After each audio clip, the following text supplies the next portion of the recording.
Ang sarap kumain, di ba? Pero bakit maya-maya?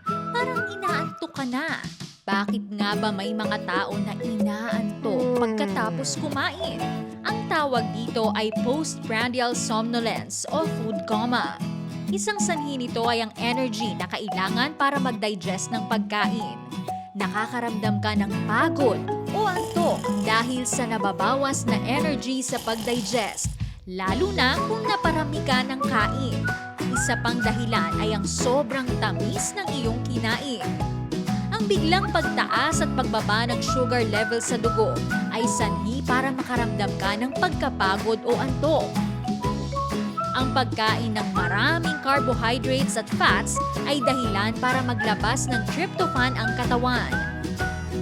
Kapag naglabas ng tryptophan ang katawan, ay naglalabas din ng serotonin at melatonin na dahilan kaya ka inaantok pagkatapos kumain. Kung may food allergy o food intolerance ka, ay isa rin ito sa dahilan para kaantukin dahil naaapektuhan nito ang digestion at iba pang function ng iyong katawan. May kasabihan nga na eat everything in moderation. Ito ang isang paraan para maiwasan ang food coma. Now you know!